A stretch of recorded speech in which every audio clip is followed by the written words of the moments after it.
Oh, wow. But yeah, That is they are amazing. just... That is amazing. I knew this was the right thing to animals. do today. I had so much else to do, but I knew this was more important. Well, like I said, when it comes to, I mean, I love all animals, but I've got a specific affection for anything reptilian or arachnid. You know, too many people, you know, we made them the bone of everything from the Garden of Eden, which was bullshit. Yeah. You know, the poor snake had nothing to do with any human falling from any grace or anything else. The poor snake shouldn't be blamed for any human mistake. And you know, they're an excellent thing. They take care of rodents.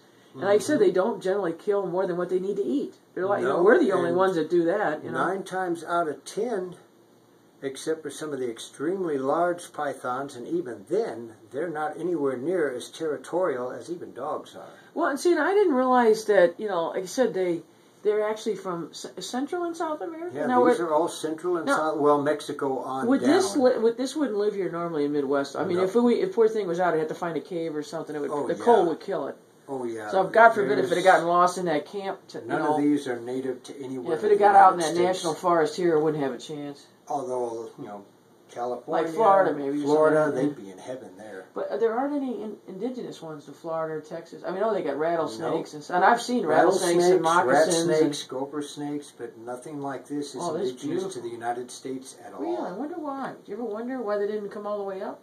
Mm-hmm. And there's no real reason I could think of because.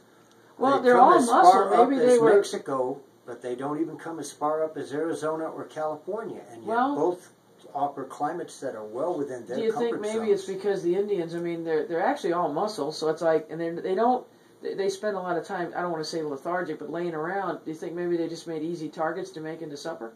Might have.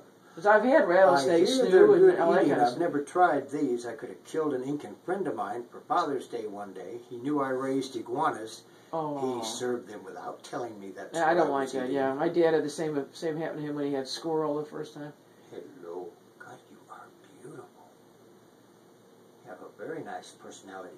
He does. She does, doesn't she? Oh yeah. And she's not doing anything aggressive. She's sticking her tongue out. I think she's grateful to be. Things, but I think she's grateful aggressive. to be out of that glass container for a while.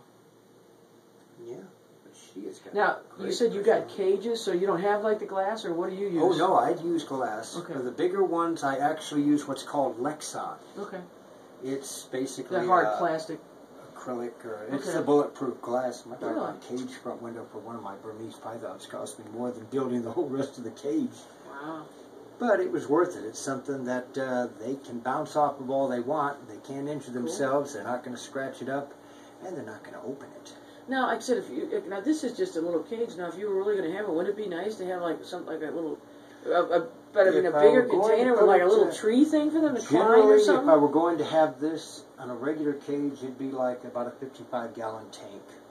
Okay. With a little tree. Like twice the size, you think? Oh, yeah, and that's only because would they have like little trees or something you climb or something? Or rocks or something? Plus, I would think they need to be sunshine, like you said, a heat lamp or something. Oh, yeah. With that, I get by with smaller cages only because I take mine out on a daily basis. During the summer, once I get them up here, there won't be a day when I don't have something on my shoulders. Right. Well, that's why everybody laughs. They think I have too many kittens, or cats, but it's like, you can ask Brett, I mean, there's not a day. Every cat gets hugged and attention every single day. Okay. And no matter what pet I've ever had. I need to lose some. I never had snakes. I've had turtles. And it's funny. My mother let me get my first snake when I was 7, but she was the typical, you feed it, you watch it, I don't want any part of it. I'll have to send you a copy of the picture. I'll have to scan it in. I've got a picture of her with my 2 kids when they were still real young. Right. 30 years later, she's got an 11.5-foot Burmese python around her neck, and now she died having reptiles. Wow. It took me 30 years to convince her that they're wonderful animals. Well, and I did give Jessica credit. She got she got this one for her son, and like I said, she had enough sense to ask me to help her find a little sanctuary for him, because she was smart enough too. And I talked to her about it. You can't take it to a campground because too many people would shoot it, run over it. Oh, yeah. And God forbid if it would hurt somebody's, puppy or kitten or something. Yeah, I mean, she does have fangs. She couldn't hurt you as far as venom because she's not poisonous or venomous. But, what is the human reaction? If they do that, they'd kill it. Right? She bites you and drops those fangs down, and trust me, you're going to feel it. Even with the 62 teeth she's got that aren't the size of her fangs. If she bites. And unfortunately, the human response would be to get rid of her, which we don't need that. I've had so many people in California. I love that tail. Their first thought was, if you you cut off its head, you can unwrap it. And I'm thinking, no, as long as its tail has not gotten completely around you, you can unwrap it. And you don't have to cut its head off. You so it's the tail that you really want to go, if you've got to get it off. You actually loosen it from the tail first. Well, that's good to know, And too. if it bites you, drinking alcohol is wonderful. It burns their jaw, but it does not hurt them, and they'll let go. Yeah. But it doesn't do anything toxic. It's not dangerous to them other than it drinking burns. or rubbing? Drinking. Oh, okay. Well, that makes me pretty happy, too. That or vinegar, but generally the alcohol works better because it burns, but it won't do any serious damage, and they let go. Yeah, well, they probably want another drink. Yeah, but they do. Take me to the bar. Oh, I like that. I could count the number of firemen that have said, well, we cut their head off. I'm thinking, why? Yeah, because they're scared of it. They're afraid of it. Was just hold its head, grab its tail, as long as it doesn't have a full wrap around you where it knows it's got its tail locked and can't be moved. Right. As long as that tail isn't completely wrapped around, you can pull it right off and it will let go. It's cool, eh? They're just not. They don't have a desire, really, the boas in particular, do not have a desire to deliberately be that aggressive toward man. Yeah, I mean, they don't see us as a dinner right now. I mean, we're pretty big anyway. No, pythons, on the other hand, and it was funny, I had a litter of boas and Burmese pythons at the same time. You could reach right into the cage with the boas, the babies could care less. You reach in the cage with the pythons, and them little suckers were all after your fingers. They're far more aggressive at their best. Yeah, they survive. But give them credit. They're like the boas. The more attention you give them, the more they tame down and the more comfortable they get. Oh, I can't wait to put this on Facebook and let everybody know it was such a happy ending to this. Yes, hello. This will probably get me bit. I had a basically 9 foot 10 inch boa. I've had him since the day he was born. Right. If you generally blow along their front... Oh, don't make him angry. Oh, don't make her angry. Watch closely. You want to see how much I trust her not to bite? Wow. They are that predictable. Once you get to know their personalities, they are that trustable. Most people won't do that on a first date. No, but they really aren't.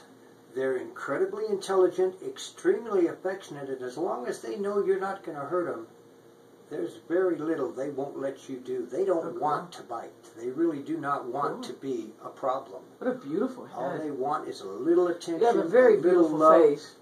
We have to come up with a name for you. I don't think Jessica or her kids named you.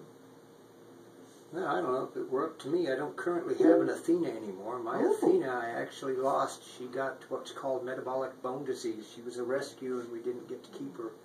She lasted about a month and a half. I got her just out of quarantine. And she didn't make it. She's happy now. Look at that. Yeah. See, I'm just so happy. This has got a happy ending, see? Well, I hope they know this is still their snake. I might be watching her. I'd be more than happy to take her off her hands permanently, but right. I'm well, not right now to we're rescuing this family. cat because obviously, you know, at a campground, it is not the right place because it would have got hurt there. Yes, and such a pretty look girl. at that! Isn't that you cool? are such a doll. Oh, what, you like Bluetooth? He wants to make a call. No. Wants to make a call. Unless you want to pay for my minutes, child. This is that's so awesome. I can't wait to put this up on Go ahead Facebook and blow tonight. in my ear. I heard that. Well, you know, feels like she thinks it's a weekend, you know. But yeah, she's not She's trying beautiful. to tighten up. She's being very calm, very gentle. Like I said, she knows she's with somebody safe. Like I said, she's so happy to be out of the cage, you know.